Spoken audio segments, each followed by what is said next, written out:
Hello and welcome to Kingston Now. I'm Jimmy Buff. This Saturday is Midtown Make a Difference Day, and a little later on in the show we'll tell you what that means and talk to a couple of the organizers.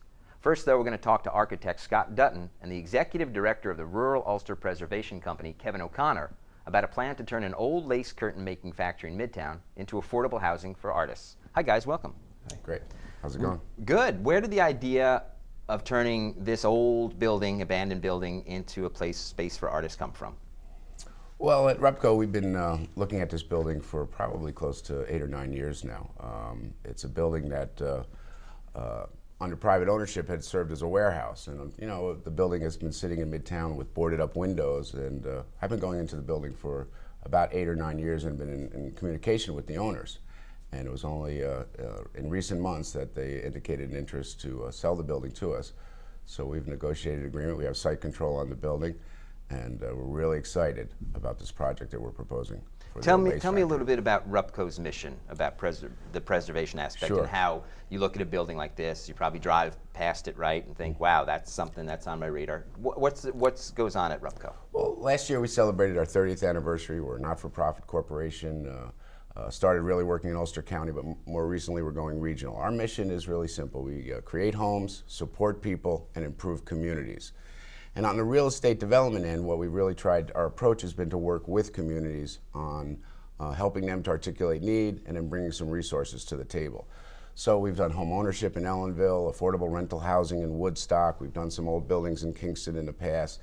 This building sits there, and it's painfully obvious to us that it's an underutilized building. And its heyday was a manufacturing site. That era has passed us by. It was used as a warehouse. And so we see a much different use for the building that will really add, once again, to the vibrancy of Midtown here in the city of Kingston. And Scott, you're an architect. Yeah. I was looking at your website. Part of what you do is repurpose old buildings. In fact, where you live in Midtown Kingston is an old building. Right.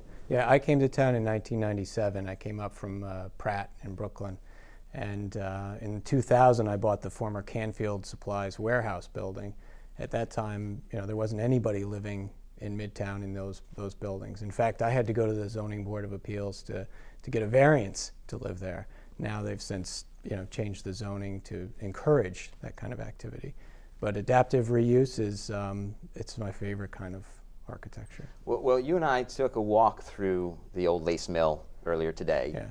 And real estate people would euphemistically say it has potential. Right. Someone else looking at it would say it needs work. Right. You look at it as an architect and you see this amazing design for it. Oh, the fireworks start going off. Uh-huh. You know, it's just, you know, I look at our project that we've been working on for 10 years as sort of a practice ground. Your home. Yeah. Uh-huh. And, you know, we took 28,000 square feet and established our loft there where my wife and my 2 children and I live. Our practice is there, the firm is located there, and then the rest of the building we've renovated for new tenants to come into Kingston and establish new businesses. But this building, the Lace Curtain Mills, is 60,000 square feet, and it's on a completely different scale. There are 22-foot high ceilings in one section of the building that we're going to put mezzanine lofts into. Some of the windows are 14 feet high, 8 feet wide. I did a count this morning. There are 313 windows in the project. And this is just going to be, you know, a game changer for Midtown, I think. So what is your vision for the building itself? I mean, you talk about these windows. Will they have to be replaced? How many units will be in the building for artists to live in? Will it be a workspace separate from where they live? Will there be common area? A little of all of that. Mm-hmm. I should say that the building is, we're going through the process now of getting it listed, individually listed on the National Historic Register. And we're very confident that will happen. So the majority of the facade will be preserved to the guidelines of the Secretary of the Interior. In the back of the building, where I showed you the old boiler plant was, the heating plant for the building, there's a great opportunity to do something new, something that's of this time. We're looking at 54, give or take, lofts. We're still playing with the mix there. There'll be a mix of studios, 1s and 2s, everyone unique in it, with its own configuration, exploiting the assets of the property. We're roughly around 10,000 square feet of common space, galleries, individual studio spaces, community rooms, and so it's got it all. Terrific. Now we're in the planning stages. Let's take a break and we'll come back and we'll talk about how we actually make this happen. You're watching Kingston Now. More with Scott Dutton and Kevin O'Connor when we return.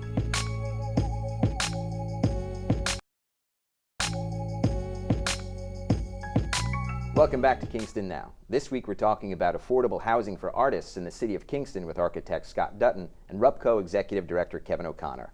Now, I use that word, affordable housing. We used it in the first segment a couple times. Here in Kingston, that seems to provoke a fight. You say affordable housing. Why is that, Kevin? Well, it's probably for a lot of reasons. I think cities across the country have often feel that they've taken on more of the share of affordable housing when compared to surrounding communities. And I think that's true here in Kingston, that the city feels, that folks in the city feel that perhaps too much of affordable housing gets concentrated in the city and that the surrounding communities don't do their share. The truth of the matter is there's not a city or a municipality or a town anywhere in the country that has provided enough affordable housing. Everybody still needs to do more. We think surrounding communities outside of cities also haven't done as much as cities have done, and they definitely need to do more. There's competing needs for cities in terms of economic development and community revitalization, affordable housing, jobs, and we recognize that. And so we're trying to be as sensitive as we can to the needs of the community and to the competing needs of all communities here. Why focus specifically on affordable housing for artists? Well, I think, it's been really sort of time-tested and place-tested that artists have led revitalizations by going into communities, distressed neighborhoods, and revitalizing them, adding vibrancy, attracting, accessory businesses once they go in. Part of the problem has been that too often they've done such a great job and been so successful, they've gentrified communities and then end up getting priced out. So one of the tricks will be to sustain this as affordable housing for artists. So this building is going to create obviously some construction jobs, and then once we're finished and after about a year's construction, 53 artists. We have some local companies that are interested in maybe putting in some of their equipment in studio space, having some teaching space. We'd like to connect this building and the folks that live there back to the rest of the arts community. We have a tremendous arts community here in Kingston. Bloomberg Newsweek named the city of Kingston in '09 as one of the 10 best places for artists to live in the country. So there's already some vibrancy going on. If we can connect to that, put the building back on the tax rolls, it's on the tax roll now, but pay more taxes than it's currently paying, we see this as really a win-win for everyone involved. What has to happen for the project to go from planning to actualization? Well, we're working with Scott now on developing the program for the building. We're in front of the local planning board seeking local approvals, and we're putting together the funding. One of the things that has made this possible is the state of New York has added a state historic credit in addition to the federal historic credit, which we've had for a number of years. And that's going to bring some money to the table. In addition with some other tax credits, we'll end up borrowing about $1 million in debt on the building as well. And so we put this together. It's about a $15 million package. We hope to have the financing all in place by the end of the year. And a year from now in the spring, start construction. And then in 2014, spring of 2014, see this building lease up. Scott, we were in the building, as I said earlier.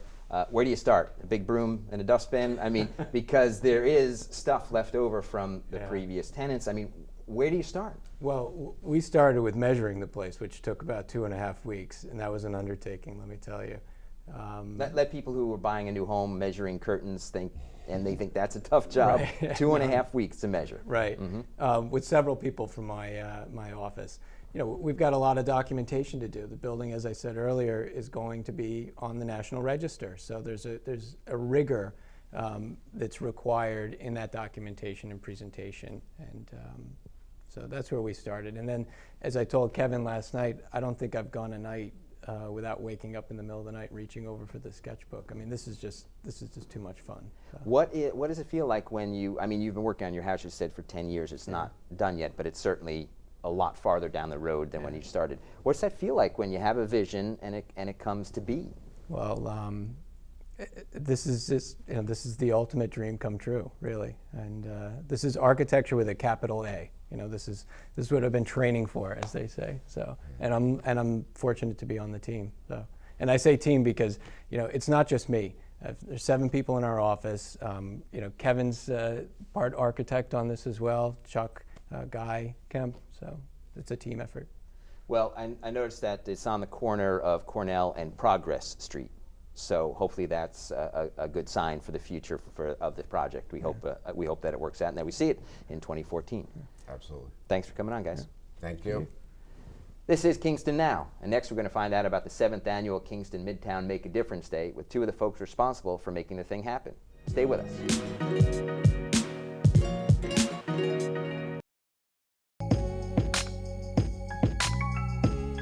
Kingston Now, and we're with Megan Wiess, one of the people behind the 7th annual Midtown Make a Difference Day that happens this Saturday in Midtown. Hi Megan, how are you? I'm great, how are you doing? This is the 7th It's our 7th time doing it. And have you been involved since the very beginning? Yeah, since the first one. It's really great. We actually have this core group of people who have been there since the beginning every year for the past 7 years. What was the idea for the first one? Tell me about that. Twofold. One is to connect residents of Midtown Kingston and Kingston at large to local agencies, specifically organizations that help people on all different issues, whether it be employment, health, education. So that's the first part, because we actually have the agencies stand right on the street with the residents. We have music and games, but the whole idea is to connect residents with these organizations. And then the second part is that Midtown is this amazing place, and sometimes it could be not really thought of as that way, but there's so many great things. Right now we're sitting in 721 Media Center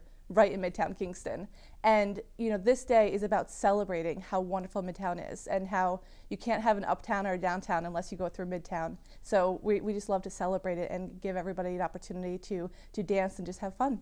It's funny that you say that you can't have an uptown and a downtown without a midtown, because it does seem like Midtown Kingston gets short shrift. It gets a lot of negative attention is focused on Midtown, right. And the attention in terms of business is often focused down on the Rondout or those nice historic buildings uptown. So how, as a Midtown resident, I'm sure, right? Yeah. How do you guys? How does that make you feel? I'm just speaking personally. It doesn't feel very good. I know a lot of times we've actually had other events in Midtown, and sometimes it doesn't get covered. But if something bad happens in Midtown, it's splattered all over the front page. And so that's what the goal of this event is that's going to be front page news, is that Midtown is here to stay. It is evolving. It is becoming even more beautiful than it always was. It's a historic place that has both, people who have been here for years and years who can offer so much advice and guidance to our young people, and also young people full of talent and energy who are going to be the next mayor or the next police chief. And it's just growing great people. Indeed, we were in the first part of the show. We were talking with a couple guys who are behind an effort to turn the old lace factory into affordable housing for artists, right. Which, of course, is in Midtown. Right. How many people showed up at the first one of these? The first time it was about 300. Our highest, which was the year before last year it rained, but we still had a great one. But our highest was about 700 people. So it's a huge event. We usually have about 35 to 40 service organizations as well, having tables with information and activities.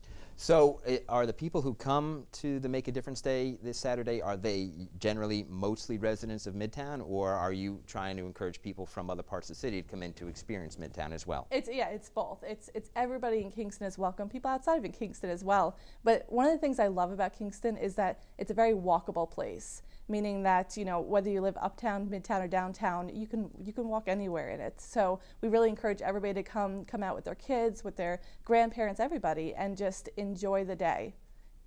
Tell me about the events that happen, the fun stuff that happens at Make a Difference Day, because it sort of sounds like a block party. Yeah, it's like a block party, just with a little extra information, but we have music, we have a DJ who's Andre Dassey, who's a local DJ. We have a lot of amazing youth performers. The Energizers from Center for Creative Education will be performing. Are they a band? No, they're a dance troupe. And then we also have this all-male 10-person dance group that's called Team Lego, who it's actually a bunch of teenage guys who just love dancing, and they just decided one day they wanted to form a group. So this is going to be one of their premiere performances. And is there food and things like that? Yeah, people are going to leave here and they're going to be full for days. There's hot dogs, hamburgers, but also we have a lot of healthy foods. Grilled chicken, salad, rice and beans. This year's theme is Let's Move in Midtown Kingston. So we're actually working with the Center for Creative Education to make sure that the food and also the activities that we have are moving. They're healthy. You know, they're focused on fitness and healthy lifestyles. Now, Let's Move Ulster is an organization that takes its lead from First Lady Michelle Obama's Great leader. Initiative to get people physically active and moving. So they're going to be part of the Make a Difference Day this Saturday in Midtown. How are they going to incorporate that into what you guys do? They're going to have instructors from the Center for Creative Education who are actually generously donating their time to instruct Zumba, just all over community dances, and then just making sure that like I said, that we're just active throughout the day. You know, if you get enough people here, you can challenge the new record that was just set on the walkway over the Hudson for the largest hokey pokey ever. I think we could do it. We're going to take a break. We can talk more when we come back, okay? Great, thanks. This is Kingston Now. More about Midtown Make a Difference Day in a moment.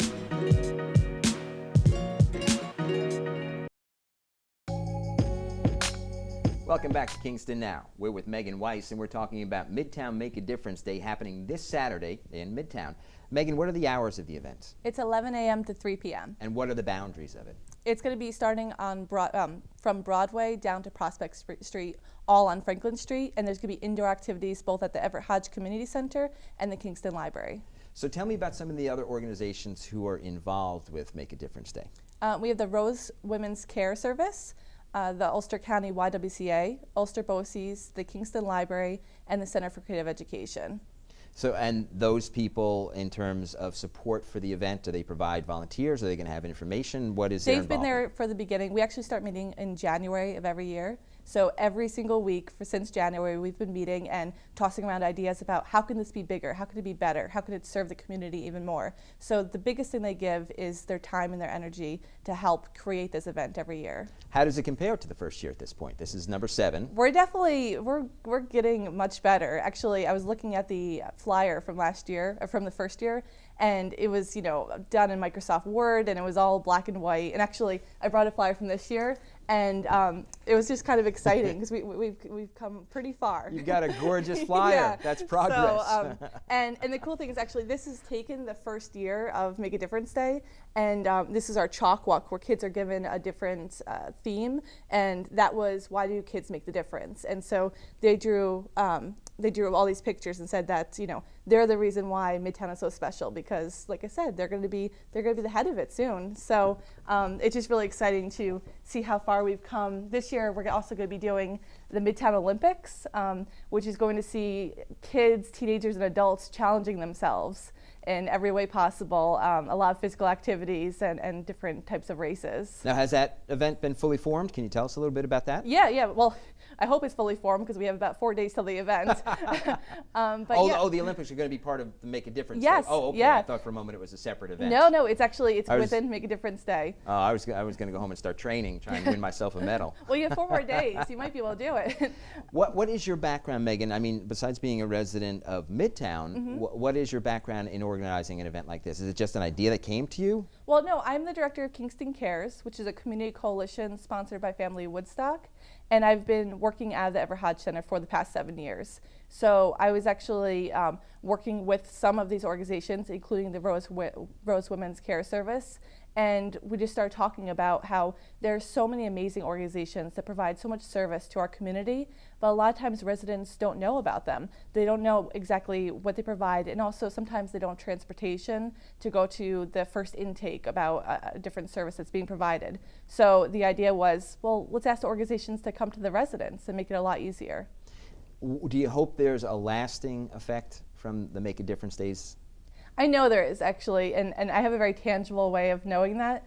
Every year we deliver flowers to the residents who live on Franklin Street to thank them for letting us use their street for this block party.